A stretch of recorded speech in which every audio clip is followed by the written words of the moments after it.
Last video में हमने जाना था डिफरेंट एब्डोमिनल पार्ट्स के बारे में और उस पार्ट में कौन कौन सा ऑर्गन लोकेटेड है। एक अच्छा क्लिनिशियन उस पार्ट से और नेचर ऑफ पेन से, क्योंकि पेन का अलग अलग नेचर होता है, जैसे कि रेडिएटिंग पेन होता है, कंप्रेसिंग पेन होता है, रिफर्ड पेन होता है, जिसके बारे में आप जानोगे। तो उससे पेशेंट के दर्द के बारे में, रीज़न के बारे में एक अच्छा क्लिनिशियन पता कर सकता है। फॉर एग्जांपल, अगर किसी को अपर एब्डोमिनल में पेन हो रहा होगा तो मेनली किसके कारण हो रहा होगा। जैसे कि मैंने कहा था, राइट हाइपोकॉन्ड्रियम में मेनली अपना लीवर रहता है, ये है गाल ब्लैडर, ओके। और लेफ्ट हाइपोकॉन्ड्रियम एपिगिस्टम में हमारा स्टमक रहता है। तो अगर किसी को अपर एब्डोमेन में पेन हो रहा है तो डॉक्टर समझ सकता है कि कहीं ना कहीं गाल ब्लैडर, लीवर या स्टमक में प्रॉब्लम है, ओके। और अगर अम्बिलिकल में किसी को पेन हो रहा होगा तो मेनली वो किसके कारण हो रहा होगा, ये जो इंटेस्टाइन है, जिसे हम स्मॉल बोवेल भी कहते हैं, ओके, स्मॉल बोवेल, BOWEL, इसके कारण भी पेन हो सकता है, या किडनी के कारण भी पेन हो सकता है। और अगर हम बात करें लोअर एब्डोमेन की, तो जैसे कि राइट इलियक फोसा में ये हमारा अपेंडिक्स रहता है।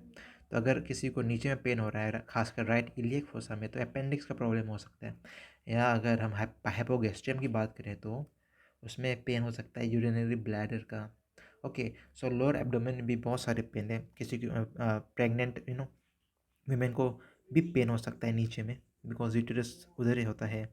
या किसी का सिग्मॉइड कॉलन में प्रॉब्लम है तो भी उस जगह में पेन हो सकता है। Mainly urinary bladder, uterus, caecum and sigmoid colon का जो पेन है वो लोअर एब्डोमेन में फील हो सकता है। तो अच्छा क्लिनिशियन वो पेन को देख के, साइट को देख के अच्छे से डायग्नोज कर सकता है। और अब इस वीडियो में हम बात करेंगे अपने एब्डोमिनल मास के बारे में। एब्डोमेन में हमारा लीवर होता है, स्प्लीन होता है, स्टमक होता है। पर अगर कुछ प्रॉब्लम हो जाए तो कभी कभी हमारा लीवर या कुछ अदर ऑर्गन भी बड़ा हो जाता है, and this can cause the problem. वो कैसे होता है उसके बारे में हम बाद में देखेंगे, पर क्या क्या हो सकता है। For example, hepatomegaly means normal liver का साइज देखिए इतना होगा, ओके, बट अगर ये बड़ा हो जाए तो इतना हो सकता है। सो pain, hepatomegaly is one of the reason for abdominal mass increase in the abdominal mass। ये नॉर्मल से ये बड़ा हो गया है। और भी बहुत कुछ है, फॉर एग्जांपल स्प्लीनोमेगेली, नॉर्मल स्प्लीन कैसे होता है हम बाद में जानेंगे इसके बारे में, बट नॉर्मल स्प्लीन है, ये बढ़ के इतना हो गया। एंड हाइड्रोनेफ्रोसिस, यानी कि is a condition in which one or both kidney swell owing to urine buildup, okay. यहाँ नॉर्मल किडनी है पर यहाँ अच्छे से फिल्टर नहीं हो पा रहा है, यहाँ कंस्ट्रिक्शन है, जिसके कारण जो यूरिन है, पानी है, वो इसमें फिल हो गया। It cause hydronephrosis. कैसे होता है अगेन इसके बारे में हम बाद में जानेंगे। सीरोसिस्ट इन द पेंक्रियास, ये पेंक्रियास है, इसमें सिस्ट फॉर्म हो गया। ये है हमारा एक मिसेंट्रिक होता है जो हमारे इंटेस्टाइन को पकड़ के रखता है, ये हमारा स्मॉल इंटेस्टाइन, ओके, इसे पकड़ के रखता है। पर अगर कुछ इफेक्ट हो जाए, जैसे कि सिस्ट बन गया है, ओके, तो it can affect the normal function. और stomach cancer very dangerous, okay.